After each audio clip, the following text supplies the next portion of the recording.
नमो अरिहन्ताणम् नमो सेद्धाणम् नमो आयर्याणम् नमो वज्रायाणम् नमो लोये सवसाहुणम् तीन भुवन में सार वीतराग विज्ञानता शिव स्वरूप शिवकार नमो त्रियोग संहारिके। ये परमावली ग्रंथ श्री छड़ारा जी हैं, इसके रचिता हुए पंडित श्री दौलत राम जी। उसके अंतर्गत उन्होंने 6 ढालें लिखी है, उसमें से हमारी चल रही है तीसरी ढाल। तीसरी ढाल में सम्यक दर्शन का वर्णन है। पहली 2 ढालों में संसार के दुखों का वर्णन, उन दुखों के कारणों का वर्णन किया। उसके बाद प्रश्न उठा कि इन दुखों से बचने के क्या उपाय हैं। तो अगली 4 ढालों में 3, 4, 5, 6 इन 4 ढालों में उन दुखों से बचने के उपाय का वर्णन करेंगे। तो सबसे पहले सम्यक दर्शन का वर्णन किया। तो ऐसा क्यों, सम्यक दर्शन का पहले वर्णन, पहले सम्यक ज्ञान का कर लेते, सम्यक चारित्र का कर लेते। तो ऐसा है कि ज्ञान, और इसमें आएगी पंक्ति कि सम्यक दर्शन के बिना तो ज्ञान और चारित्र भी सम्यकता नहीं पाते। और अपन ने देखा भी था दूसरी ढाल में। तो इसलिए जैसे वहां पे बताया था हमने कि मिथ्या दर्शन संसार परिभ्रमण का मूल है, दुखों का मूल, एकमात्र मूल कारण मिथ्या दर्शन। तो वैसे सुखों का मूल कारण क्या हुआ फिर? सम्यक दर्शन। अधर्म का मूल कारण, कुधर्म का मूल कारण मिथ्या दर्शन। तो धर्म का मूल कारण सम्यक दर्शन। अरे धर्म का मूल कारण सम्यक दर्शन क्या, धर्म का मूल ही सम्यक दर्शन है।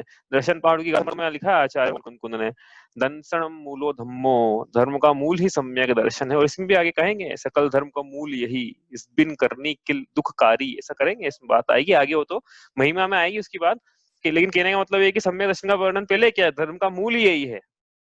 धर्म की प्राप्ति करना है मतलब क्या करना है, सम्यक दर्शन की प्राप्ति करना है।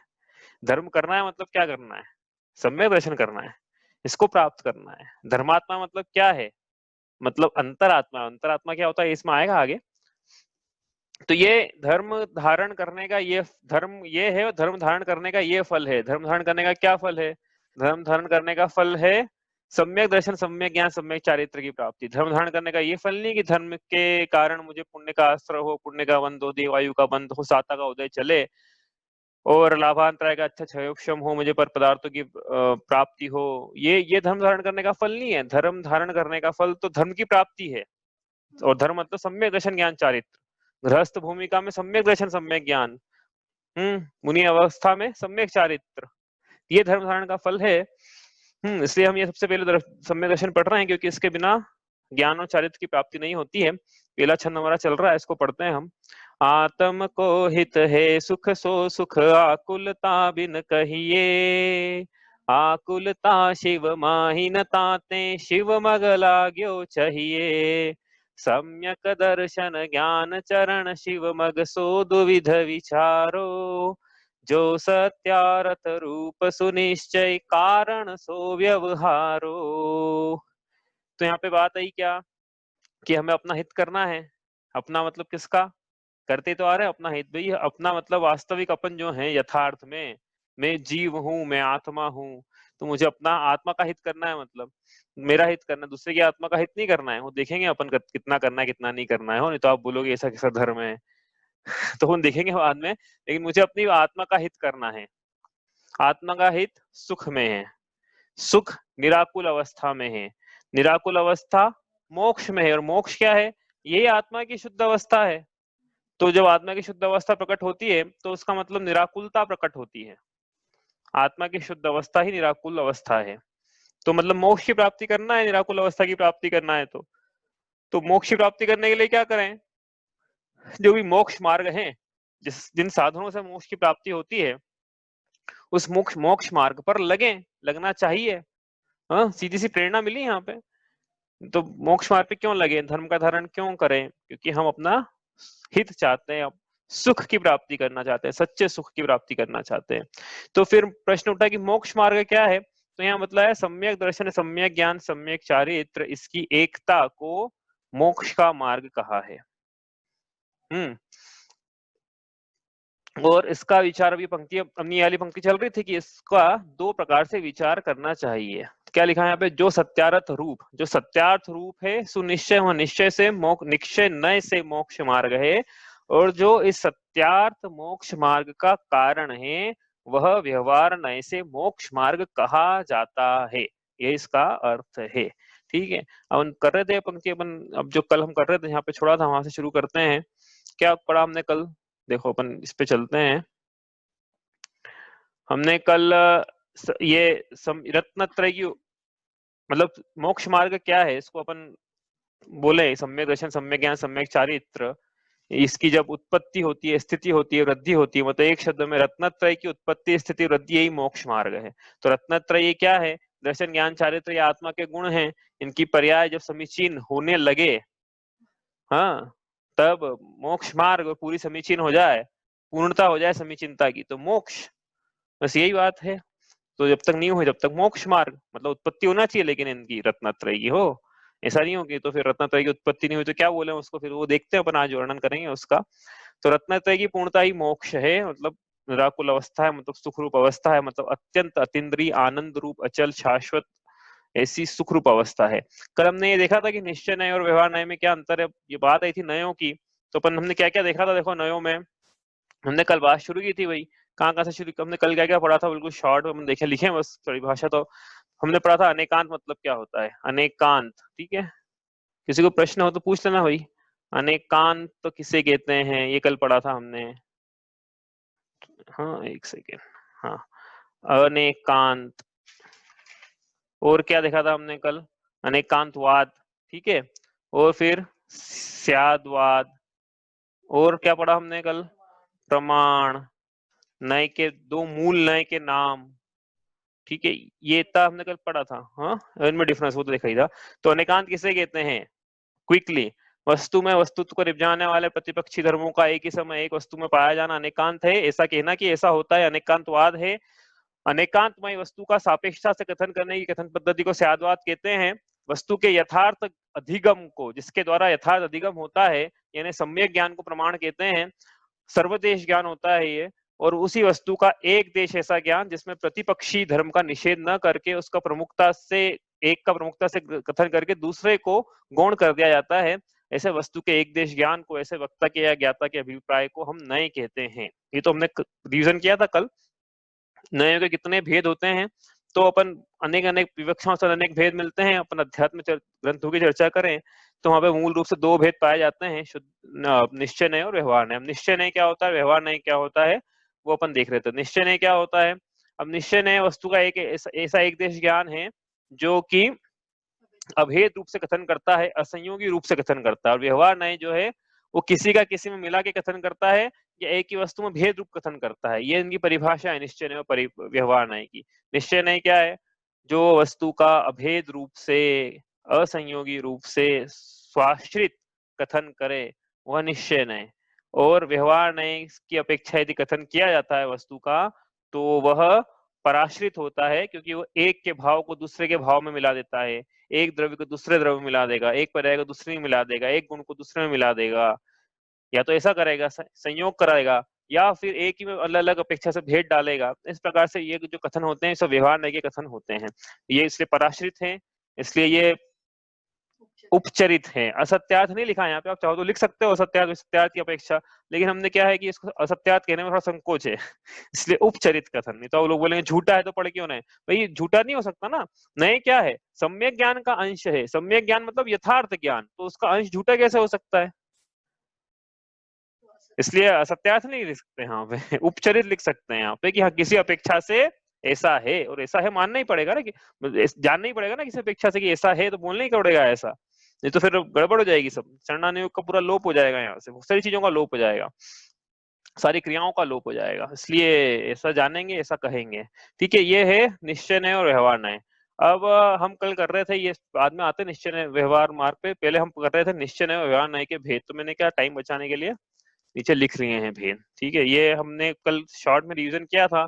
क्या है उपचरित असद्भुत व्यवहार नय, बताओ। उपचरित असद्भुत व्यवहार नय मतलब जीव से भिन्न पर पदार्थों का कर्ता भोक्ता स्वामी जीव को कहना, यह उपचरित असद्भुत व्यवहार नय का कथन है।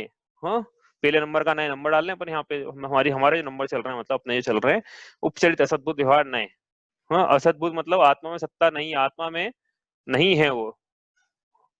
हाँ, व्यवहार मतलब संयोगी है। नए मतलब एक देश कथन, और उपचरित मतलब उपचार से ऐसा कह रहा है कि वो है उसका, लेकिन वो है नहीं वास्तव में, उपचार से कह रहा है, उपचार से दो का संयोग कर रहा है वो। तो ये एक कौन सा कथन है? उदाहरण के लिए, शरीर से भिन्न पर पदार्थों का कर्ता भोक्ता स्वामी जीव को कहा। कैसे कथन है? जैसे कि कोई भी कथन, कोई भी व्यक्ति जिसका स्वामित्व तो आपका लोक व्यवहार में आप कहते हैं, हाँ, लेकिन तो जैसे मेरी कार है, मेरा घर है, मेरा पुत्र है, मेरी स्त्री है, तो शरीर से भिन्न प्रत्यक्ष ही है ना ये तो, लेकिन इनको जीव का कहा जा रहा है। तो जिस अपेक्षा से कहा जा रहा है, उस अपेक्षा का नाम है उपचरित असद्भुत व्यवहार नए। इसी ये तो हो गया। किसी को कोई प्रश्न है तो पूछते चले जाना, रिवीजन अपना कल का चल रहा है, इसका रिवीजन, और एक्चुअली रिवीजन का रिवीजन चल रहा है, क्योंकि तो वो कठिन लग रहा है ये विषय। अनुपचरित असद्भुत व्यवहार नए। अब जो उपचार किया था, उस उपचार का यहाँ निषेध कर दिया, उपचार का भी निषेध कर दिया, कि ये बोल रहा था कि मैं शरीर से भिन्न पर पदार्थों को अपने में मिलाऊंगा। ये ऊपर वाला बोल रहा है कि ऐसा कैसा हो सकता है भाई, जो आत्मा से संबंध कोई प्राप्त नहीं है, आत्मा से संश्लेष संबंध को प्राप्त नहीं है, आत्मा से एक क्षेत्रावगाहक संबंध कोई प्राप्त नहीं है, तो जीव का कैसे हो सकता है? इसलिए उसने उसको निषेध कर दिया, नीचे वाले का, अनुपचरित ने उपचरित का निषेध कर दिया। और क्या बोला कि भाई देखो, ये शरीर है ना, ये शरीर आत्मा के साथ एक क्षेत्रावगाहक संबंध को, जहां जहां आत्मा जाता है इस एक ही भाव में, वहां वहां शरीर जाता है, द्रव्य कर्म जाते हैं, इसलिए द्रव्य कर्म और शरीर आत्मा का है। ऐसा तो उसका स्वामी जीव को कहा, उसका भोक्ता कहा, उसका कर्ता कहा, किसको? शरीर और नो कर्म का कर्ता भोक्ता स्वामी जीव को कहा, अनुपचरित असद्भुत व्यवहार नहीं की अपेक्षा से। जैसे मेरा शरीर है, मैं अंतराय कर्म का उदय भोगता हूँ, मैं मूर्तिक हूँ। मूर्तिक हूँ क्या मैं? अमूर्तिक जीव को मूर्तिक कहा जा रहा है। गाथा भी है, देखो ये, वर्ण रस पंचगंधा दो फासा अठ निश्चया जीवे नो संति अमुत्ति तदो व्यवहारा मुत्ति बंधा दो। वर्ण रस पंचगंधा दो फासा अठ निश्चया जीवे नो संति अमुत्ति तदो व्यवहारा मुत्ति बंधा दो। निश्चय नय से तो आत्मा अमूर्तिक है, लेकिन व्यवहार नय से मूर्तिक है। तो कौन सा व्यवहार नय? भी चार प्रकार के, कौन सा व्यवहार नय? अनुपचरित असद्भुत व्यवहार नय। तो मैं अमूर्तिक हूँ कि मूर्तिक हूँ? दोनों हूं मैं, कथनचित मूर्तिक भी हूँ, कथनचित अमूर्तिक भी हूँ। इस प्रकार से क्यों बात कैसे है मूर्तिक बनने की? वैसे कि कार्बन शरीर से एक क्षेत्रावक संबंध को प्राप्त है ना, कार्बन शरीर से संश्लेष संबंध को प्राप्त है जीव। कार्बन शरीर जो है उसको जीव का कह रहे हैं, जीव को स्वामी कह रहे हैं, जीव मतलब जीव को उसका स्वामी कह रहे हैं इस अपेक्षा से। हाँ, कार्बन शरीर का स्वामी, तो मूर्तिक। उपचरित, अब ये तो हो गया। इसके बाद क्या? उपचरित सद्भुत व्यवहार नहीं। अब जो रागादि भाव बैठे चुपचाप देख रहे थे अभी तक सब, वो बोल रहे हैं कि तुम कैसी बात कर रहे हो कि ये जो मृत्यु हो जाएगी, शरीर यहीं रह जाएगा, कौन जाएगा साथ में आत्मा के? रागादि भाव जाएंगे और अल्प विकसित पर्याय जाएगी। तो वही हुई ना जीव की, जीव वैसा हुआ ना, जीव वैसा कहाँ हुआ जैसा तुम बता रहे हो कि मैं कार हूं, मैं शरीर हूँ। जीव तो ये हुआ कि मेरे में राग है तो मैं जीव का हुआ, मुझ में मति ज्ञान, मतलब ये जो भेद रूप से कथन कर रहे हैं, राग द्वेष, ये सब जीव के हुए हैं। मति ज्ञान, अवधि ज्ञान, मनोपर्य ज्ञान, ये सब जीव के हैं, ऐसा कथन कहा जा रहा है। जिसकी आत्मा में सत्ता है, सद्भूत लिखा ना, असद्भूत चला गया, यहाँ से अ चला गया, सद्भूत आ गया। आत्मा में सत्ता है और भेद रूप कथन करना है, इसलिए व्यवहार का कथन है। और उपचार से कह रहे हैं इसको भी, इसको आत्मा का उपचार से कह रहे हैं, यथार्थ में है नहीं। अल्प विकसित पर्याय और विकारी पर्याय आत्मा की यथार्थ में नहीं है, लेकिन कह रहे हैं उपचार से, तो इसलिए उपचरित है। तो इसका मतलब क्या है कि मुझ में मति ज्ञान है, मुझ में राग है। इस प्रकार से मेरा राग है। हाँ, केवल ज्ञान के अलावा कोई भी ज्ञान है तो अल्प विकसित ज्ञान है। इसके अलावा जो बाकी चार ज्ञान है, सॉरी हाँ, केवल ज्ञान पूर्ण विकसित ज्ञान है, और केवल ज्ञान के अलावा चार ज्ञान है, मति श्रुत अवधि मना पर्याय, इसकी चर्चा चौथे ढाल में करेंगे ज्ञानों की। वो सब अल्प विकसित पर्याय है ज्ञान की। ठीक है, तो ये क्या हुआ कथन? फिर उदाहरण आपको लिखना है भाई, मैं नहीं लिख रहा हूँ यहाँ पे, हमारा तो रिवीजन चल रहा है यहाँ पे। ठीक है, इसका चौथे नंबर का क्या है? इसने उपचार का निषेध कर दिया, बाकी सब तो सेम है, उपचार का निषेध कर दिया। बोले अल्प विकसित पर्याय कैसे हो सकती है आत्मा की? आत्मा तो केवल ज्ञान स्वरूप है, तो आत्मा में केवल ज्ञान है स्वभाव से आत्मा में। और यहाँ पर्याय की बात करो ही मत, आत्मा में दर्शन है, आत्मा में ज्ञान है। हाँ, पर्याय की बात तो या तो ऐसा कथन करेगा या वैसा करेगा। मतलब इसने क्या करा था, इसने अल्प विकसित और विकारी पर्यायों से आत्मा को भेद देखा था, इसने पूर्ण विकसित पर्यायों और गुण से आत्मा को भेद देखा। तो ये क्या बोल रहा है कि भाई तुम राग वाग तो ये सब कोई स्वभाव थोड़ी है जीव में, और अल्प विकसित पर्याय भी कोई स्वभाव थोड़ी है जीव में, ये तो सब वैभाविक है, सब जितने भी परिणाम है। तो ये ऊपर आ गया और बोलेगी मैं, और लेकिन ये भेद रूप देख रहा है लेकिन अभी भी कथन, ठीक है। तो आत्मा में केवल ज्ञान स्वभाव से है, आत्मा में ज्ञान दर्शन सुख वीर्य स्वभाव है, इस प्रकार से कहना, ये सब अनुपचरित सद्बुद्ध व्यवहार का कथन है। अब इसके ऊपर फिर कौन आया, अशुद्ध निश्चय है, उसने इसका भी निषेध कर दिया।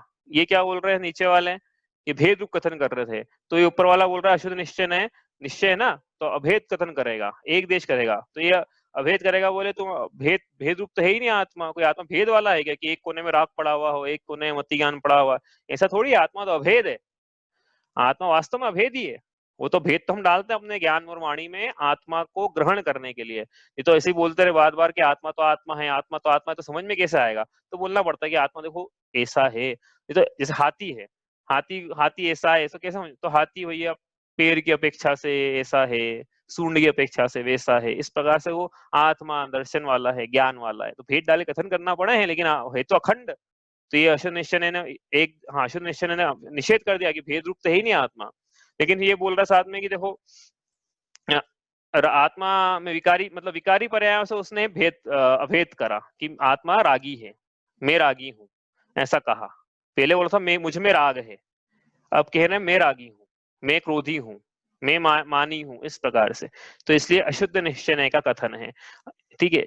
आप लिख लेना उसके ऊपर। उसके बाद कथन आया एक देश शुद्ध निश्चय का, एक देश शुद्ध निश्चय, उसका भी खंडन कर दिया, बोले ये जो आप बोल रहे हो अभेद तो मान लिया आपकी बात, लेकिन विकारी पर्यायों से एकत्व देख रहे हो आत्मा का, विकारी पर्याय से थोड़ी एकत्व है, आत्मा को तो शुद्धता से एकत्व है, लेकिन शुद्धता कौन से लेकर आया, वो एक देश शुद्ध निश्चय आंशिक शुद्धता लेकर आया। आंशिक शुद्धता मतलब कि पर्याय तो पूर्ण विकसित तो नहीं हुई है उसकी, लेकिन अल्प अल्प शुद्ध पर्याय है, एक देश शुद्ध पर्याय है। कौन कौन सी एक दो शुद्ध पर्याय हो सकती है, जैसे कि छायुक शमिक चारित्र है, छायुक शमिक सम्यक्त्व है, इस प्रकार की, या कोई एक देश संयमी है, तो इस प्रकार की जो पर्याय हैं ये सब एक देश शुद्ध निश्चय है, सब एक देश शुद्ध पर्याय है, आंशिक शुद्ध पर्याय। इससे जीव को अभेद देखा जा रहा है कि ये प्रतिमाधारी हैं, ये देशव्रती हैं, जीव देशव्रती है, जीव छायोक शमिक सम्यक दृष्टि है, जीव छायोक शमिक चारित्र वाला है।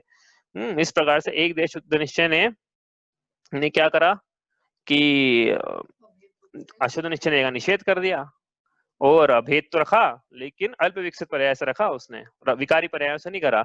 इसके ऊपर अब आ गया कौन, साक्षात शुद्ध निश्चय है। वो क्या बोलेगा कि तुम ये एक देश शुद्ध निश्चय जो था ना, ये अल्प विकसित से कर रहा है भाई, अल्प विकसित रूप थोड़ी इस आत्मा का स्वरूप, आत्मा का स्वरूप तो पूर्ण विकसित पर्याय रूप है, तो मैं केवल ज्ञान स्वरूपी हूँ, मैं केवल दर्शन स्वरूपी हूँ। जीव में छाइक, जो छाइक सम्यक दर्शन है, जीव में छाइक सम्यक चारित्र है। तो इस प्रकार से क्या करा उसने, जीव में मत लगाना, हाँ जीव छाइक सम्यक दृष्टि है, इस प्रकार से लगाना, क्योंकि भेद रूप कथन अभेद रूप कथन करना है ना अपने को। तो इस प्रकार से उसने कथन करा, जीव में स्वभाव, जीव स्वभाव से केवल दर्शन स्वरूपी है, इस प्रकार से साक्षात शुद्ध, मतलब क्या करा, पूर्ण विकसित पर्यायों से जीव को अभेद रूप देखा। उसके ऊपर सबसे ऊपर कौन आया, नयाधिराज, जिसको कहा था हमने कल। ये नयाधिराज क्यों है, क्योंकि इसको निषेध करने वाला कोई नहीं, ये बोल रहा है कि तुम पर्यायों की बात मत करो, मैं, हाँ मैं तो पर्यायों से पार हूँ, और मैं अभेद हूँ, मैं त्रिकाली ध्रुव हूँ, मैं शुद्ध हूँ, मैं परम शुद्ध हूँ, मैं बुद्ध हूँ, मैं भगवान हूँ, मैं सिद्ध हूँ। इस प्रकार कथन जिसने करे, जीव शुद्ध है, सभी शुद्ध हैं, इस प्रकार कथन करे, मतलब पर्यायों से पार देखा और गुण भेद से अभेद देखा, आत्मा को परम शुद्ध निश्चय के कथन है। आप एक उदाहरण लिख लेना, अब मेरे ख्याल से इसका रिवीजन की अपना जरूरत पड़ना नहीं चाहिए, सबको क्लियर हो गया होगा। आपको अभी भी क्लियर नहीं हुआ तो आप पूछ लो, ठीक है। ये तो अपने 8 प्रकार के नए हो गए हैं, इनका यथासंभव जहां जहां भी उपयोग करना होगा हम करेंगे। ये हो गए। अब हमने करे थे कल क्या, निश्चय मोक्ष मार्ग और व्यवहार मोक्ष मार्ग। क्यों कर रहे हैं ये, क्योंकि पंडित जी ने बोला कि सम्यक दर्शन ज्ञान चरण शिवमक सो द्विविध विचार, और 2 प्रकार से विचार करना है। जो सत्यार्थ रूप है वो निश्चय नय से मोक्ष मार्ग, निश्चय नय से, हाँ ये लिख ले रहा हूँ, निश्चय नय से मोक्ष मार्ग, और जो उपचरित कथन है व्यवहार नय से मोक्ष मार्ग कथन है सब। तो निश्चय मोक्ष मार्ग क्या है, व्यवहार नहीं से मोक्ष मार्ग क्या है, इसका अब ये प्रश्न उठना है यहाँ से। तो शॉर्ट में देखो, मैंने कल भी बोला था कि तो पूरी छह डाला का सार आ जाएगा एक तरह से इसमें, क्योंकि पूरी छह डाला में यही तो आएगा, निश्चय मोक्ष मार्ग और व्यवहार मोक्ष मार्ग की ही चर्चा है अगली चार ढालों में। ठीक है, तो थोड़ा सा डिफरेंशिएट समझने के लिए करा है यहाँ पे दो प्रकार से कैसे कथन बनते हैं। आत्मा में रुचि, आत्मा का ज्ञान, आत्मा में लीनता, यह निश्चय नय से मोक्ष मार्ग है, साक्षात मोक्ष मार्ग है। मोक्ष मार्ग मतलब क्या है? देखो, मोक्ष मार्ग मतलब समझ समझ कोई रास्ता होगा जिस कोई उस पर चलना है अपने को भी। मोक्ष मार्ग का कुछ पूछना है? मोक्ष कुछ पूछना है क्या कुछ? हाँ हाँ, अरे उपचरित मतलब समझ में नहीं आया, उपचरित और अनुपचरित इसका हिंदी में और कुछ बोलेंगे या इंग्लिश में क्या बोलते हैं? हाँ, उपचरित मतलब व्यवहार से कहना, उपचार करना मतलब आरोप करना, आरोपित कथन, इसको बोला उपचरित। और आरोप का निषेध कर देना उसको अनुपचरित कहा। मतलब आरोप लगाना किसी पे है नहीं हो, लेकिन उस आरोपित कथन से उसको ऐसा बोलना कि ऐसा है। जैसे हम्म हाँ, जैसे उपचार से बोलते हैं, जैसे कि डॉक्टर का लड़का है उसको भी अपन डॉक्टर बोले, तो वो डॉक्टर वाकई में है क्या? लेकिन बोल दिया डॉक्टर। वकील के लड़के को वकील बोल दिया। या कोई डॉक्टर की पढ़ाई कर रहा है, एमबीबीएस ही कर रहा है, डॉक्टर की उपाधि मिली नहीं उसको, फिर भी डॉक्टर बोल रहे हैं, तो आरोपित कथन है सभी। इसको बोला उपचार से कथन है। वास्तव में वैसा है नहीं, लेकिन किसी अपेक्षा से हमने उपचार करा है। और फिर उपचार का निषेध कर दिया, तो अन लगा देना, निषेध हो गया। अन प्लस उपचरित, उपचार का निषेध, उसको अनुपचरित। ये नहीं है, उपचार नहीं चलेगा भाई ऐसा।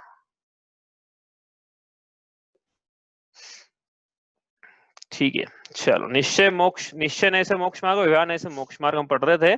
तो निश्चय नय से मोक्ष मार्ग है आत्मा में रुचि, ये पढ़ेंगे देखो आगे अगले छंद में ही आने वाली है पंक्तियां सब।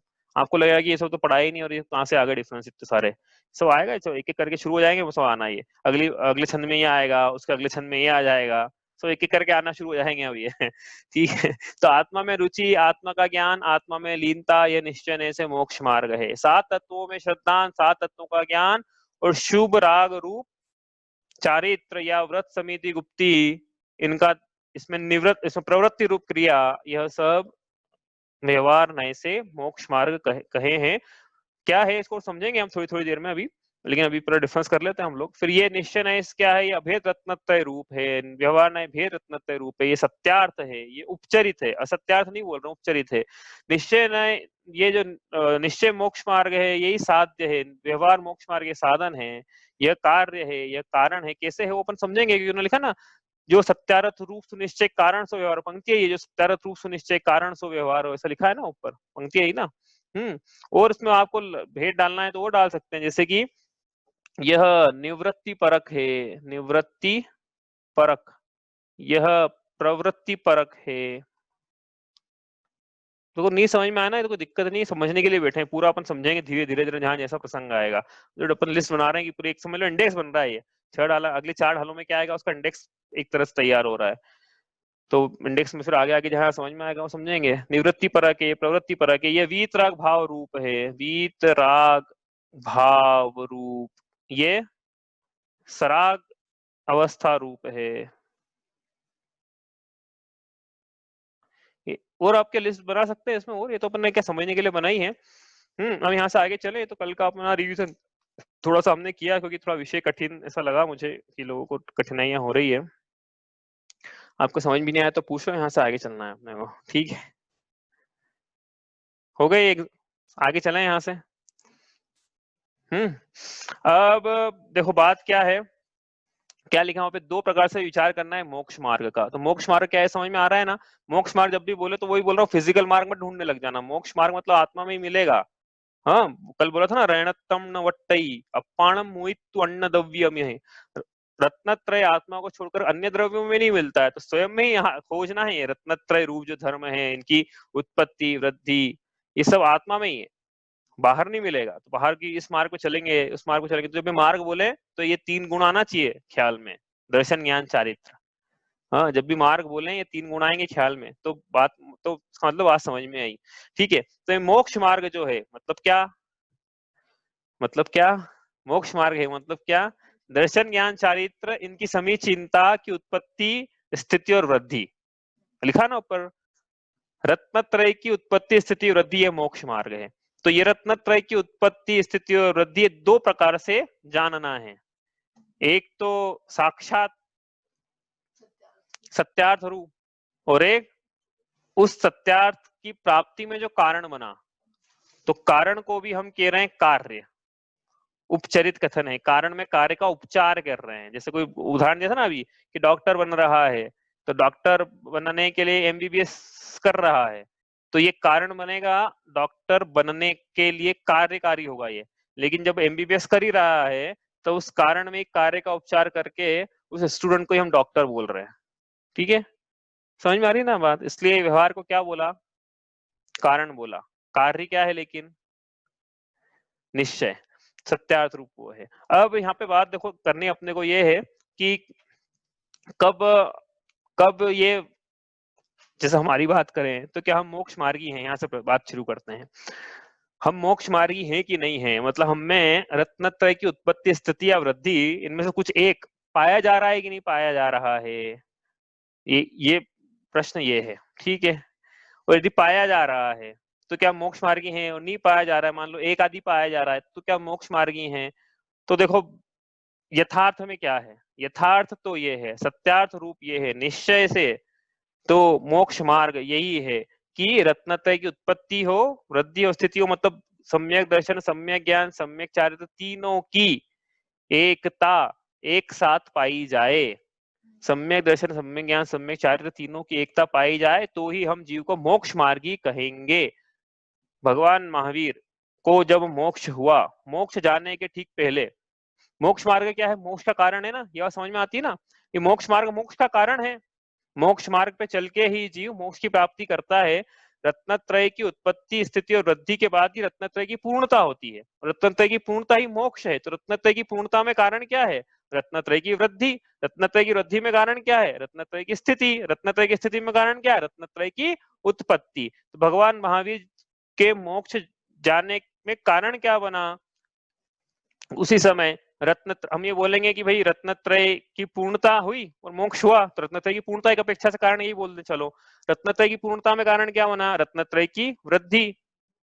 रत्नत्रय की वृद्धि में कारण रत्न, तो हाँ ये आ रहा समझ में ना? स्थिति, स्थिति के पहले उत्पत्ति। ठीक है, इस प्रकार से ये कारण बनते गए एक के बाद एक के बाद एक। हाँ, मतलब मोक्ष जाने के ठीक पहले भगवान महावीर क्या कर रहे थे? ध्यान कर रहे थे। किसका कर रहे थे? आत्मा का ध्यान कर रहे थे। क्यों? क्योंकि ऊपर लिखा है, यहाँ पे क्या लिखा? आत्मा में लीनता। ये कर रहे थे बस, यही निश्चय मोक्ष मार्ग था। तो जाने के पहले क्या कर रहे थे? ये कर रहे थे। ठीक है, और जिनको पता है अयोग केवली, इनको सहयोग केवली पता है, तब क्या कर रहे थे? तब यही कर रहे थे। जिनको 12वां गुणस्थान पता है उस समय क्या कर रहे थे? यही कर रहे थे। जिनको 10वां गुणस्थान है उस समय क्या नहीं, उस समय तो एक आध कम हो गया होगा ना इसमें से, उस समय भी यही कर रहे थे। उस समय भी अभेद रत्नत्रय पाया जा रहा था, मतलब आत्मा में रुचि, आत्मा का ज्ञान, आत्मा में लीनता, इनकी एकता पाई जा रही थी। ठीक है, मुनि अवस्था में भी। 10वां अनुष्ठान जिनको पता है, जिनको नहीं पता उनको समझेंगे आगे। 9वें में, 8वें में, 7वें में क्या कर रहे थे? यही कर रहे थे। तो इसका मतलब क्या हुआ कि निश्चय मोक्ष मार्ग कहाँ से शुरू हुआ? फिर निश्चय मोक्ष मार्ग शुद्धोपयोग की अवस्था से शुरू हुआ। ये शुद्धोपयोग अवस्था है, शुद्धोपयोग रूप है, ये शुभोपयोग रूप है। हाँ, ये भी लिख लो ना, आपको लिखना है तो शुभोपयोग रूप लिखा था, कल का लिखा था। तो ये शुद्धोपयोग है। ठीक है, अब लेकिन अब प्रश्न तो अब उठता है, तो ये तो समझ में आ गया ना, साक्षात मोक्ष का मार्ग कहाँ से शुरू होता है? मुनि अवस्था से शुरू होता है। पहली बात तो यह बात सिद्ध हो गई, क्योंकि बिना मुनि अवस्था के सम्यक चारित्र नहीं पाया जाता है। जीव को सम्यक चारित्र की प्राप्ति करना है तो मुनि दीक्षा अंगीकार करना ही होगी। घर में कोई गृहस्थ है और बोले मैं सम्यक चारित्र प्रकट हो गया, तो ऐसा नहीं हो पाएगा। क्यों नहीं हो पाएगा? उसकी वर्णन अभी नहीं कर रहे हैं हम, जब आएगा प्रसंग तब करेंगे। लेकिन गृहस्थ को नहीं होता सम्यक चारित्र, मुनि दीक्षा अंगीकार करने पे होता है। तो मुनि राज शुद्धोपयोग की अवस्था में है, 7वें गुणस्थान जिसको बोल रहे हैं हम, उससे लेके आगे चले, कहाँ तक चले? चलते गए आगे, जब तक मोक्ष नहीं हुआ तब तक, मोक्ष होने के एक समय पहले तक, तब तक के लिए पूरा मोक्ष मार्ग है वो। ठीक है, आइए ना, यहाँ तक तो क्लियर है? कोई कंफ्यूजन? ठीक है, अब प्रश्न ये उठता है यहाँ से कि भाई इसके पहले की अवस्था को हम क्या बोले? मतलब सात्विक गुण मतलब हाँ सात्विक गुण स्थान जो भी होता है उसके पहले छठा गुण स्थान मतलब जो मुनिराज आहार विहार निहाल करना है तो उनको शुद्धोपयोग अवस्था पाई जा रही है क्या? नहीं पाई जा रही, तो फिर क्या करें? उनके शुभोपयोग पाया जा रहा है। शुभोपयोग पाया जा रहा है मतलब कि आत्मा में आत्मा की लीनता जैसी होना चाहिए वैसी तो नहीं है, हाँ, लेकिन सम्यक दर्शन सम्यक ज्ञान पाया जा रहा है। साथ में मंद राग रूप परिणाम है, धर्म रूप परिणाम है, शुभ राग रूप परिणाम है, तो जो उपयोग है वो शुभ राग रूप है, इसलिए शुभोपयोग रूप परिणाम है। और फिर चलो एक इसको अलग लगते हैं, अलग अपन अपने से शुरू करते हैं, ठीक है। अब जीव जो है, ठीक है, एक स्ट्रीम से अपन इधर आ रहे थे, अब एक स्ट्रीम से इधर से लाते हैं अपन। अब मिथ्या दृष्टि जीव है, मिथ्या दृष्टि जीव के कौन सा मार्ग पाया जा रहा है? निश्चय मोक्ष मार्ग पाया जाएगा क्या? कि अभी निषेध कर दिया उसका निश्चय मोक्ष मार्ग, तो सिर्फ मुनिराजों के ही शुद्धोपयोग की अवस्था रूप पाया था। देखो हमारी विवक्षा ये है कि जो रत्नत्रय की एकता रहती है, आत्मा में आत्मा की लीनता रहती है, लेकिन पूर्णता नहीं होती है सम्यक चारित्र की, तो हम उसको बोल रहे हैं मार्ग, ठीक है, उसको मार्ग बोल रहे हैं। निश्चय से, निश्चय नहीं से वही मार्ग है मोक्ष का, ऐसा हम कह रहे हैं, हमारी विवक्षा ये कहने की। तो मिथ्या दृष्टि जीव, उसके आत्मा में आत्मा की लीनता नहीं पाई जा रही है, छोड़ो आत्मा में आत्मा की लीनता, आत्मा का ज्ञान भी नहीं पाया जा रहा, उसको भी छोड़ो, आत्मा में रुचि भी नहीं पाई जा रही, तो मिथ्या दृष्टि है वो, आत्मा में रुचि पाती तो सम्यक दृष्टि हो जाता है वो। हाँ, समझ में आ रही ना बात? तो मिथ्या दृष्टि जीव के क्या पाया जा रहा है? फिर निश्चय से मोक्ष मार्ग नहीं पाया जा रहा है। लेकिन अब जब वह विषयों का सेवन कर रहा है, हिंसा के कार्यों में लीन है, आदि आदि प्रवृत्ति है, तो व्यवहार नहीं से मोक्ष मार्ग पाया जा रहा है क्या उसके? तो व्यवहार नहीं की परिभाषा है, लेकिन सात तत्वों में श्रद्धान है क्या उसके? ये है क्या? तो पाए तो हम बोलेंगे, तो उसके ये भी नहीं पाया जा रहा है। तो व्यवहार से भी उसके मोक्ष मार्ग नहीं पाया जा रहा, व्यवहार नहीं की अपेक्षा से भी नहीं कहेंगे। लेकिन अब यहाँ पे बात तो यह आती है कि जब मिथ्या दृष्टि जीव मंदिर जा रहा है, मंदिर जा रहा है, देखो आपको उत्तर देना है इसका, हाँ, आपके लिए प्रश्न है ये। जब मिथ्या दृष्टि, जो मान लो मैं मिथ्या दृष्टि हूँ और मैं मंदिर, जिनेंद्र भगवान के मंदिर जा रहा हूँ, अभिषेक कर रहा हूँ, पूजा कर रहा हूँ, भक्तामर का पाठ कर रहा हूँ, शांति धारा कर रहा हूँ, रात्रि भोजन का त्याग किया है। तो क्या मैं मोक्ष मार्गी हूँ क्या? ये प्रश्न है, आपको उत्तर देना भैया, मैं दूंगा तो बुरा लग जाए किसी को भी। शुभ भावों से जाएगा तो मोक्ष मार्गी। शुभ, शुभ का मतलब क्या है यहाँ पे? उसके भाव सही होना चाहिए, उसमें कल क्या बोलते हैं अपना मंद राग, देखो है ना, एक्चुअली मंदिर गया है ना, जीव मंदिर गया है तो उसका मंद कषाय रूप परिणाम है, तो ही मंदिर गया है। जिसके तीव्र कषाय रूप परिणाम है तो मंदिर ही नहीं जाएगा वो, नहीं तो उसके विषयों में प्रवृत्ति पाई जाएगी। उसके मंद कषाय हुई है, कषाय की मंदता जो जितनी इतनी ऊपर चढ़ता गया ना, मंजिला 5 मंजिला मंदिर है, जितनी ऊपर मंजिल चढ़ा गया चढ़ते गया उतनी उसकी कषाय की मंदता है, जितना अंदर रहा उतनी मंदता है उसकी, 2 मिनट बाहर आ गया तो उतनी मंदता की हीनता है, मतलब मंदता तो है। मन तो कषाय की मंदता मतलब शुभ राग रूप परिणाम तो है, तभी तो मंदिर गया वो। तो जो भी जीव मंदिर जा रहा है वो उसको बोलते हैं हाँ, ऐसे मोक्ष मार्ग, लिखा है क्या यहाँ पे ऐसा? हाँ, तो ये व्यवहार नहीं से मोक्ष मार्ग हुआ ना। वही तो हम पूछना चाह रहे हैं कि व्यवहार ऐसे मोक्ष मार्ग हो गया क्या? हाँ, तो ये शुभ राग है तो वो व्यवहार नहीं से मोक्ष मार्ग तो है।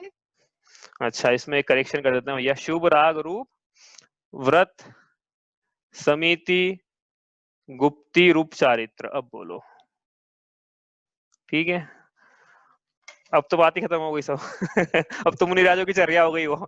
शिव राग रूप व्रत समिति गुप्ती तो किसके पाए जाती है? मुनिराजों के पाए जाती है। व्रत समिति गुप्ती रूप में जो प्रवृत्ति की क्रिया है शुभ राग रूप, ठीक है, वो तो मुनिराजों के पाई जाएगी, ठीक है, बात खत्म हो गई। चलो हाँ, अब चारित्र तो नहीं पाया जा रहा उसके, ज्ञान और श्रद्धान की बात कर लें हम। हाँ, देखो यहाँ जब निश्चय की बात करेंगे तो अभेद रत्नत्रय को ग्रहण किया था ना, यहाँ तो भेद की बात भी कर सकता हूँ ना मैं भाई, यहाँ तो अभेद की बात ही करना थी मुझे, इधर तो नहीं समझ में आ रहा है कि थोड़ा कंफ्यूजन है। यहाँ तो मुझे अभेद की बात करना थी कि तीनों पाए जाना चाहिए भाई, तो बात करो, इसके अलावा तो बात ही मत करो। और यहाँ पे लेकिन हम बोल रहे हैं कि चलो भेद रूप से है, ठीक है। चलो अब एक एक की बात करें। तो मंदिर जा रहा है गृहस्थ, तो देवशास्त्र गुरु की पूजा आदि सब क्रियाएं चल रही है उसकी, तो व्यवहार नए से उसको मोक्ष मार्ग पे चलने वाला कह सकते हैं क्या?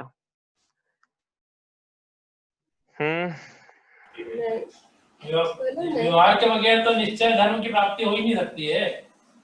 पर यदि मंद कषाई है और मंदिर जा रहा है तो भी व्यवहार से मोक्ष मार्गी नहीं होएगा ना। वो मंद कषाई तो गृह व्यक्ति भी पहुंच जाता है ना। अभव्य जीव जो है, अभव्य जीव को भी मंद कषाय होती है ना। हाँ, तो है या नहीं है? नहीं है मतलब इसका मतलब ये है।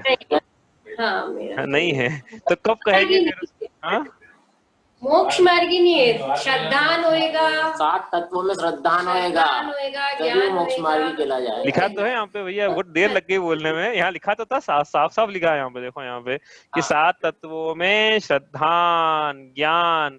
जब तक इसकी बात नहीं है तब तक कोई बात ही नहीं, फिर तो बात खत्म हो गई यहाँ पे तो। और ये मैं नहीं कह रहा हूँ यहाँ पे, हाँ, पंडित जी कहने वाले हैं अभी आने वाली पंक्ति। वो पहले क्या गया ना, जीवादि प्रयोजन भूत तत्व सर्धे तीन माही विपर्य, तो मिथ्या दर्शन था। तो जीवादि प्रयोजन भूत तत्व सर्धे तीन माही, जैसे है वैसे ही ये क्या हो जाएगा, सम्यक दर्शन हो जाएगा। ये सम्यक दर्शन का लक्षण हो जाएगा ना ये व्यवहार से। तो इसका अपने को तो बस ये समझाना था यहाँ से कि जीव जो है सारी क्रियाएं करे धर्म की, हाँ, लेकिन क्या, देखो लेकिन क्या, नीचे लिख देते हैं। बात क्या है यहाँ पे एक्चुअली चलना है, वो ये है कि इसे पंगी परिभाषा आगे भी आएगी सब, ऐसे थोड़ा रिवाइज कर लेंगे उस समय वापस से हम। लेकिन अपने को तो मोक्ष मार्ग के बारे में एक जो भ्रांति को दूर करना है। देव शास्त्र गुरु का श्रद्धान, ठीक है, ये पाया जाए जीव के, तो बात आगे की करो अब आप।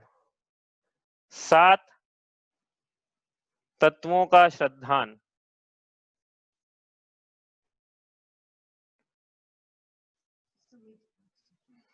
समीचीन लगाते हैं ना आप, तो सम्यक दर्शन की ढाल है।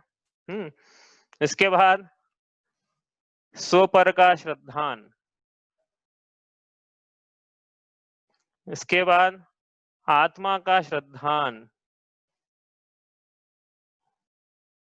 ये जो आत्मा का श्रद्धान है इसको पंडित दौलत राम जी ने आगे निश्चय से सम्यक दर्शन कहा है। हाँ, मैं नहीं कह रहा हूँ, ये आगे पंडित जी कहने वाले हैं। पर द्रव्यनते भिन्न आप में रुचि सम्यक्त्व भला है। आत्मा में जो रुचि है वह निश्चय सम्यक दर्शन का लक्षण है, ऐसा कहेंगे आगे। तो निश्चय सम्यक दर्शन तो क्या है, आत्मा का श्रद्धान है।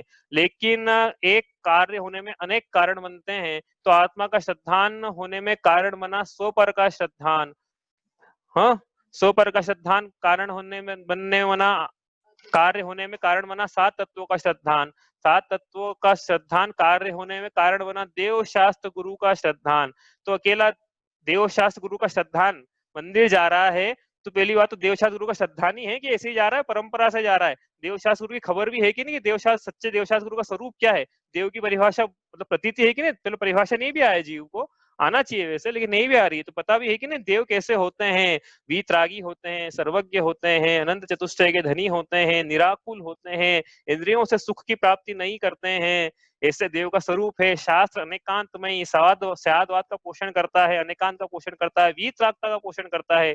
गुरु ज्ञान और चारित्र में, वीतराग चारित्र में वृद्धि को प्राप्त होने वाले गुरु होते हैं। ऐसा श्रद्धान हो तो उसके बाद फिर बात करना 7 तत्व के श्रद्धान की, फिर स्वपर श्रद्धान की, फिर आत्मा के श्रद्धान की। लेकिन वही बात जब खत्म हो जाएगी, देवशास्त्र गुरु की पहचान नहीं है, तो आगे की बात कैसे होगी। और मैं तो देवशास्त्र गुरु की श्रद्धान पे बहुत आगे पहुंच गया हूँ। इसके पहले एक और चीज है, क्या है, अब जो मैंने नाम लिया था ना वो सब है। क्या है कि देवशास्त्र गुरु के श्रद्धान के नाम पे जो चल रहा है वो सब है। क्या है, अभिषेक है, पूजा है, पाठ है, स्तुति है, लेकिन वो सब कारण थे किसके लिए, देव शास्त्र गुरु में सच्चे श्रद्धान के लिए। तो शुरुआत कहाँ से है, देव शास्त्र गुरु का सच्चा श्रद्धान किस लिए किया जीव ने, ये कारण है। कार्य क्या है, 7 तत्वों का श्रद्धान करा, उससे 7 तत्वों का श्रद्धान होना चाहिए। 7 तत्वों का श्रद्धान से आपा पर का श्रद्धान हो, उससे आत्मा का श्रद्धान हो, तो इतने सारे कारण से इस कार्य की प्राप्ति हो, तो निश्चय सम्यक दर्शन की प्राप्ति हो। लेकिन क्या चलता है हमारे जीवन में, अपने को टटोलना। हमने क्या करा अभी तक, हमने सोचा कि बस मंदिर में जाके चावल डाले टेबल पे और अभिषेक किया, पूजा करी। 7 तत्वों के नाम क्या हैं, क्या होते हैं 7 तत्व। हम तो जैन मतलब क्या होता है, जैन कुल में पैदा हुआ है, जैन है। अच्छा, जैन आदमी क्या करता है, जैन व्यक्ति क्या करता है, जैन मंदिर जाता है, रात्रि भोजन त्याग करता है, पानी छान के पीता है। तो इससे जीव क्या करता है, इसके अपने धर्म की प्राप्ति हो गई ऐसा मानता है। लेकिन हम ये कह रहे हैं कि बस वो जो कारण थे ना, वो कार्य की सिद्धि के लिए थे। तो वो मंदिर जाना, जितने भी कार्य हैं, वो सब इस कारण की प्राप्ति के लिए हैं। तो हम कहेंगे कि वो कारण अपना कार्य कर पा रहा है।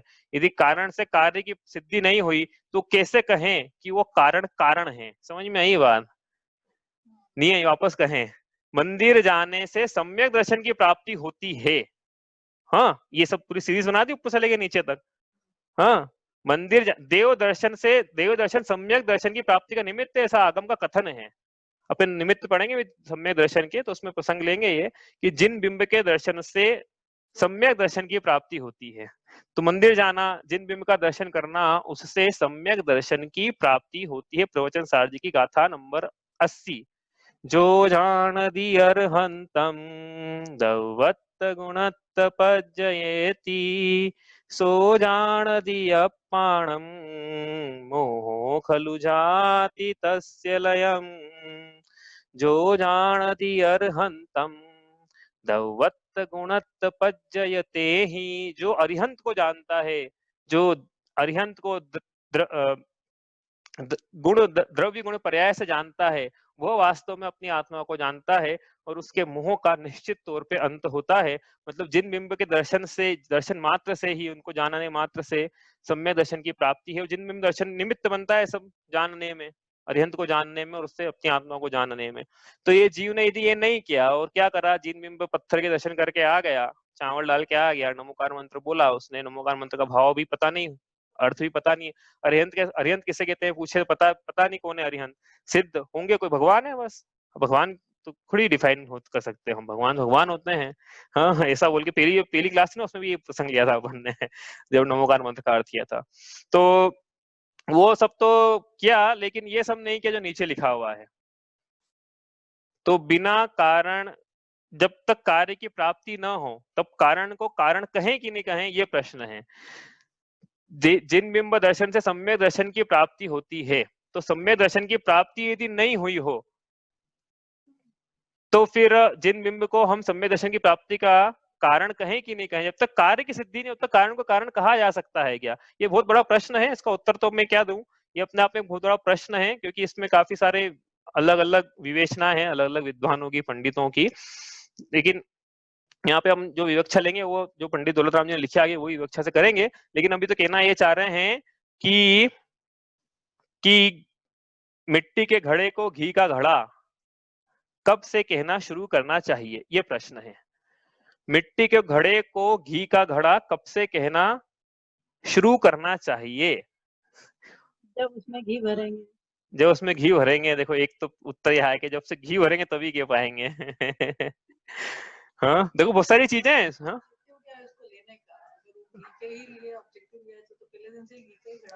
हाँ, ऋचा कह रही है कि देखो बहुत सारे, देखो इसमें विवक्षा वही है, कुम्हार वो घी भरने के लिए बना रहा हो, हम घी भरने के लिए लेने जा रहे हैं, हमने घी की पहली बूंद डाली, हमने घी से आधा भर दिया, हमने घी से पूरा भर दिया, तो हम बोलेंगे कि मिट्टी का घड़ा, घी का घड़ा। कब बोलेंगे, कब से बोलना शुरू करना है?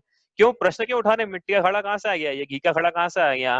मंदिर जाने के कार्य को मोक्ष मार्ग कब कहे, प्रश्न ये था एक्चुअली। मंदिर जाने का जो कार्य है, कारण जो है, इस मंदिर जो जा रहा है उसको मोक्ष मार्गी कब से कहना शुरू करें हम? क्या ये मोक्ष मार्गी है? तो वही प्रश्न का वही है कि मिट्टी के घड़े को घी का घड़ा कहना कब से शुरू करें हम? अब ये आप सोचना कब से कहना शुरू करें। हाँ, क्योंकि क्या सीरीज तो लंबी बन जाएगी कि देखो एक कार्य होने में ये कारण बना, आत्मा का श्रद्धान होने में 100 पर का श्रद्धान कारण होना बना, 100 पर का श्रद्धान कारण होने में 7 तत्वों का श्रद्धान कारण बना, 7 तत्वों का श्रद्धान कारण होने में देवशास्त्र गुरु का श्रद्धान, देवशास्त्र गुरु श्रद्धान में देव दर्शन, देव पूजा, छठ आवश्यक, तो ये कारण बने। तो भी कौन सा कारण जो था, जो निकट का कारण था जिसको कहे। हाँ, तो ये आप विचार करना भाई, इसमें हम क्या बोले, इसमें अलग अलग लोगों की अलग विवेचना है। लेकिन अब अपन जब उपदेश जो दिया जाता है तो वो एक सीढ़ी ऊपर चढ़ने के लिए दिया जाता है हमेशा, है ना। जिस सीढ़ी पे खड़ा है उससे एक आगे चले, फिर एक आगे चले, एक और आगे चले। तो हम जो कर रहे थे क्रियाएं, उसके पीछे आत्मा का श्रद्धान लक्ष्य था कि नहीं था? यदि नहीं था तो कैसे कहें कि ये मिट्टी का घड़ा, घी का घड़ा? ऋचा ने बोला ना कि वो जो हम लेने गए थे तो हमने क्या सोचा था, तो हम जब मंदिर गए तो हमने क्या सोचा था? हाँ हाँ, हम क्यों जा रहे हैं मंदिर? आत्मा का श्रद्धान हुआ कि नहीं हुआ मंदिर जाके, या लक्ष्य था कि नहीं था? मतलब घी का घड़ा बाजार में खरीदने गए तो लक्ष्य था कि नहीं था दिमाग में कि हाँ इसमें घी भरना है, इसलिए बोलेंगे घी का घड़ा है। वैसे मंदिर जा रहे हैं तो लक्ष्य था कि नहीं कि आत्मा का श्रद्धान करना है? और यदि लक्ष्य नहीं बनाया है तो किस अपेक्षा से मिट्टी के घड़े को घी का घड़ा बोले? हम कैसे बोल पाएंगे? हम बोल ही नहीं पाएंगे ना, उपचार ही नहीं कर पाएंगे। मिट्टी के घड़े में घी के घड़े का उपचार चलता है, संयोग पाकर घी का संयोग होगा तो मिट्टी का घड़े, मिट्टी को भी घी का नाम है, मिट्टी को घी का नाम तब है जब संयोग होगा। हाँ, एक अपेक्षा ये है, लेकिन संयोग की प्राप्ति के लिए भी यदि प्रयत्न कर रहे हैं तो किसी अपेक्षा से बोल सकते हैं कि हाँ हमारा मिट्टी का घड़ा भी घी का घड़ा है। तो ये जो प्राप्त जो बाहर की चीजें बहिरंग संयोग है, ये सब मिट्टी के घड़े के समान है। हाँ, तो इनको घी का घड़ा कब बोलना है अपने को?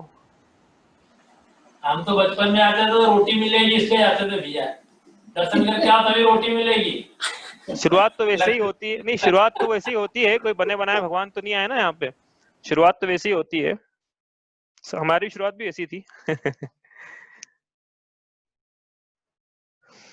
तो अभी क्या करना है? लेकिन अब जाना है तो ये ख्याल में होना चाहिए। हाँ, अब लक्ष्य बना के जाना है। हाँ, अब लक्ष्य बना के जाना है। किसका लक्ष्य? कि आत्मा का श्रद्धान, यह निश्चय सम्यक दर्शन है, और ये इस कार्य के लिए ये कारण है।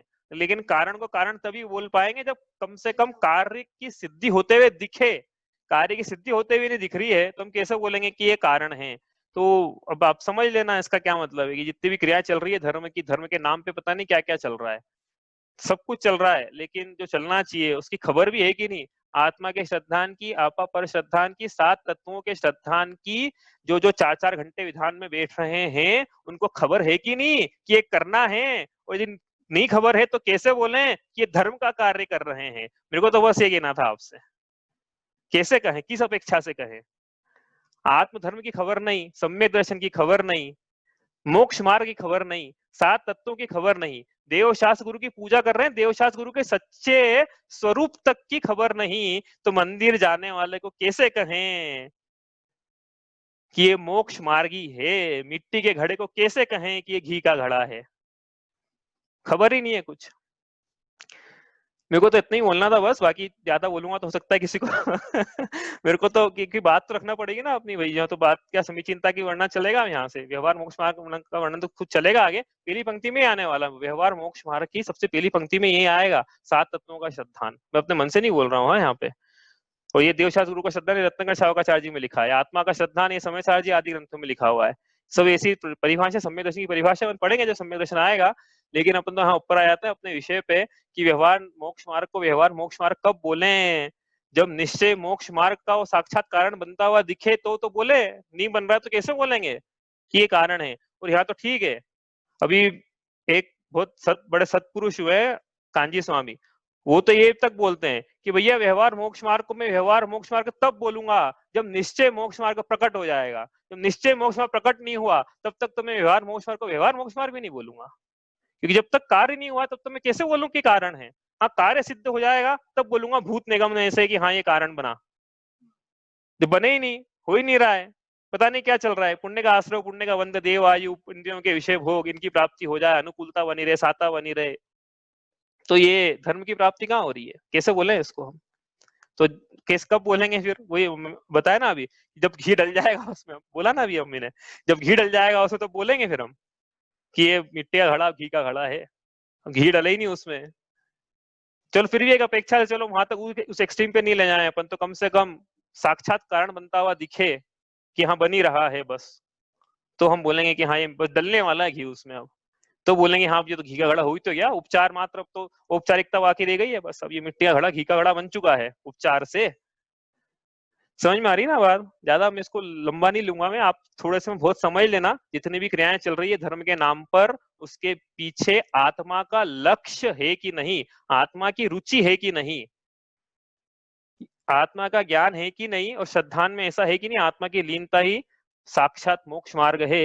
यदि ये रुचि नहीं है तो फिर हम कैसे बोले कि व्यवहार मोक्ष मार्ग? हम तो यहाँ दो प्रकार से मोक्ष मार्ग का वर्णन है ना, उसका वर्णन है यहाँ पे कि ये एक निश्चय से मोक्ष मार्ग है, निश्चय नय से। तो निश्चय नय से तो हमने बोल दिया कि अभेद रत्नत्रय रूप तो मुनिराजों की होगा। और फिर व्यवहार मोक्ष मार्ग, तो व्यवहार मोक्ष मार्ग गृहस्थों के हो सकता है, मैं नहीं कह रहा हूँ, दौलत राम जी आगे बोलेंगे। जघन कहे अविरत समदृष्टि तीनों शिवमगचारी, ऐसा कहेंगे वो कि अविरत सम्यक दृष्टि गृहस्थ जिसको सम्यक दर्शन की प्राप्ति हो गई है, होने वाली ऐसा नहीं है, जिसको सम्यक दर्शन की प्राप्ति हो गई है, मतलब 7 तत्वों में श्रद्धान हो गया है, वह उपचार से मोक्ष मार्गी है। गृहस्थ भी मोक्ष मार्गी कहने का मतलब ये है, गृहस्थ को भी मोक्ष मार्गी कह सकते हैं उपचार से।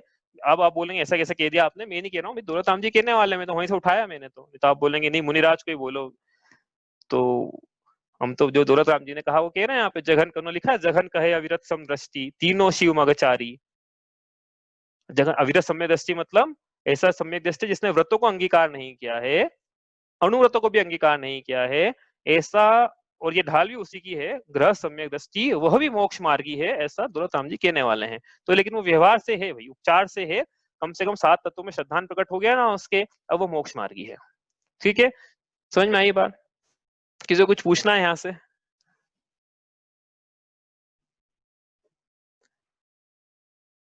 सब क्लियर है? चले आगे यहाँ से भाई। तो ये 2 प्रकार का हमने मोक्ष मार्ग पढ़ा, एक निश्चय नए से मोक्ष मार्ग मतलब क्या होता है, व्यवहार नए से मोक्ष मार्ग क्या होता है। तो पहली भूमिका में सबसे पहले क्या हो, देव शास्त्र गुरु का श्रद्धान, सिर्फ ऐसा ही नहीं कि हम पूजा पाठ करते रह जाए, विधान करते रह जाए, अभिषेक करते रह जाए, सारी क्रियाएं तो पूरी करें, लेकिन जिसके लिए क्रिया करी उसकी खबर, पहले उदाहरण भी लिया था, पूरा मंडप सजा लिया, हाँ, लेकिन जिसका विवाह करना है उस खबर ही नहीं है कि भैया लड़की तो है ही नहीं हमारे पास, मंडप सजा लिया हमने। तो इस प्रकार का जो आयोजन है, ये सब क्या है, ये सब आयोजन मात्र ही है, मोक्ष मार्ग की संज्ञा नहीं पाएगा।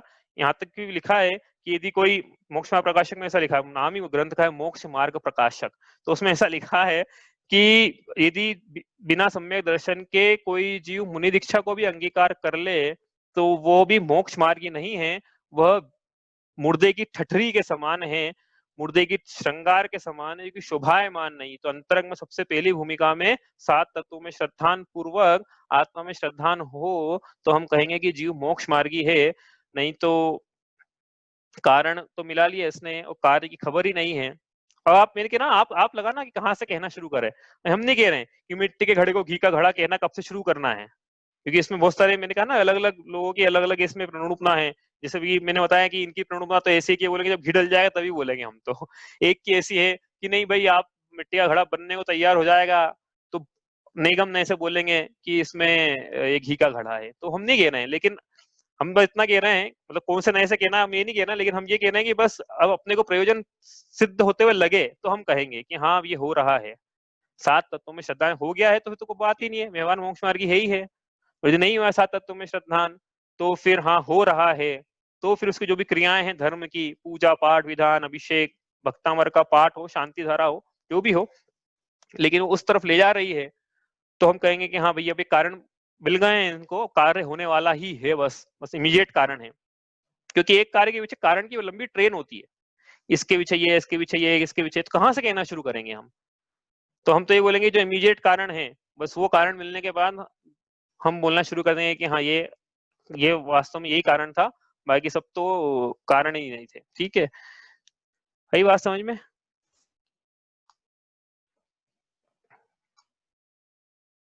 एक सेकंड, ये किन्होंने ज्वाइन किया है, ध्यान नहीं था मुझे। चलो ठीक है, कुछ पूछना है? आज इतना ही करते हैं, नहीं तो अब विचार करना भाई, बहुत सारी चीजों का विचार करने के लिए बोला गया है। वो 8 पॉइंट तो हमने लिखे थे ऊपर, उनका विचार करना। पहली बात तो ये कि क्या है कि ये इसमें अब समीचीनता की बात करने, विपरीतता दूर हो गई है, अब समीचीनता की 8 चीजें लिखी थी हमने पहले, इनका विचार करना है। ये होमवर्क है आपके लिए भाई, क्लास वर्क है, मतलब वर्कशॉप जैसा समझ लो आप इसको, होमवर्क है। दूसरा ये विचार करना कि मेरी क्रियाएं जो कर रहा हूँ धर्म के नाम पर, क्या वो मुझे 7 तत्वों में समीचीन श्रद्धान की तरफ ले जा रही कि नहीं ले जा रही है, आत्मा में रुचि की तरफ ले जा रही कि नहीं ले जा रही है। यदि नहीं ले जा रही है तो फिर क्या करूं, मैं छोड़ दूं? नहीं, मैं ऐसी क्रियाएं करूं, ऐसा पुरुषार्थ करूं कि 7 तत्वों में श्रद्धान हो, जो कि गृहस्थ को हो सकता है। कोई ऐसा मत बोलना कि गृहस्थ को श्रद्धा नहीं हो सकता 7 तत्वों में। ये जो चौथी ढाल लिखी है गृहस्थों के लिए लिखी है, सम्यक दर्शन की ढाल है। हाँ, गृहस्थों के लिए लिखी है, 7 तत्वों का स्वरूप इसमें बतलाया जाएगा। तो ये पहली भूमिका में जीव को ये करना है धर्म के नाम पे, तो हम बोलेंगे कि उसका मोक्ष मार्ग प्रारंभ हुआ है उपचार से। वो भी निश्चय से तो मुझे इच्छा लेगा तो होगा, उपचार से प्रारंभ हो गया ऐसा कहेंगे हम। और हाँ, 7 तत्वों में श्रद्धान पूर्वक आत्मा में रुचि पाई जा रही है, तो इसका संसार भी अब ज्यादा, संसार का छोर जो है वो ज्यादा अनंत पुद्गल परावर्तन से घटकर अर्ध पुद्गल परावर्तन तक रह गया है अधिकतम। वो भी मतलब ये बहुत जल्दी अब ये इसका संसार कटने वाला है, 7 तत्वों में श्रद्धान है। तो धर्म की क्रिया के बीच में फोकस क्या होना चाहिए? कहानी का हीरो आत्मा में रुचि, आत्मा ही फोकस है।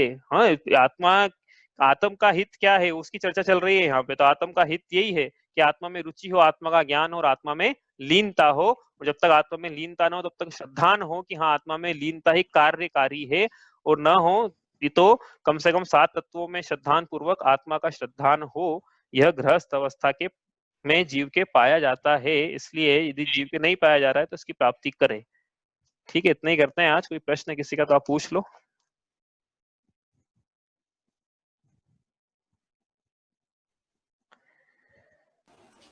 स्वाध्याय का साधारण भाषा में क्या अर्थ होता है, जो अपन समझ लें अच्छी तरह से? हाँ, स्वाध्याय का देखो एक्चुअली क्या है, स्व का अधिगम करना, इसको हम स्वाध्याय कहते हैं। स्व का अधिगम मतलब स्व को जानना, तो आत्मा को जानना, यह स्वाध्याय है वास्तव में। तो आत्मा का ज्ञान, हाँ, लेकिन आत्मा का ज्ञान होने में शास्त्र जो है ये उपचार से निमित्त बनते हैं। तो इसलिए शास्त्र को पढ़ना भी हम उपचार से कहते हैं कि यह स्वाध्याय है, लेकिन उसका प्रयोजन वास्तव में है आत्मा का अधिगम, स्व का अधिगम।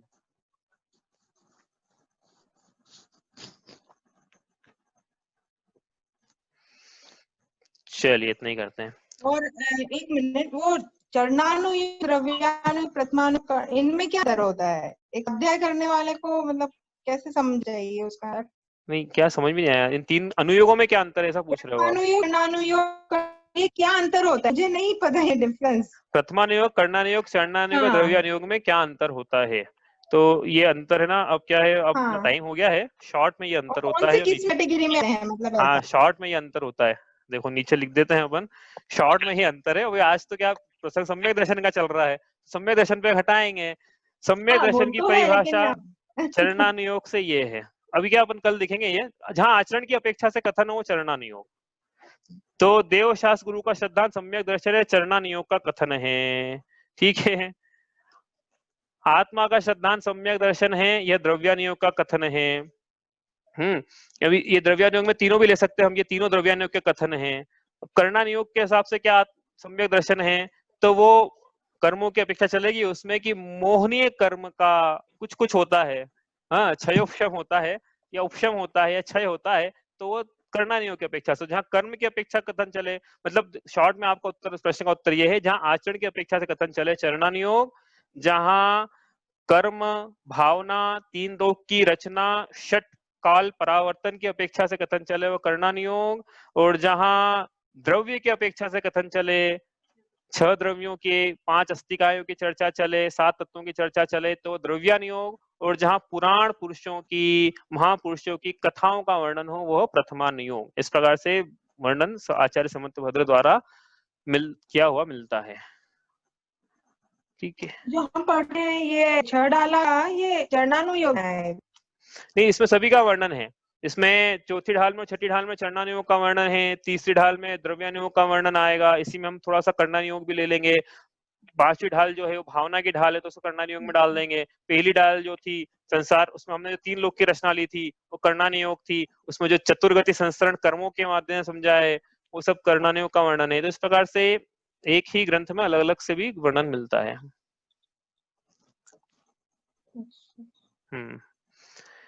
चलिए इतना ही करते हैं। स्याद्वाद नए षट द्रव्य गुण पर्याय और प्रमाण का, जड़ कर्म चेतन बंध का, अरु कर्म के अवसान का। कह कर स्वरूप यथार्थ जग का, जो किया उपकार है, उसके लिए जिन वाणी माँ को वंदना शत बार है, वंदना शत बार है।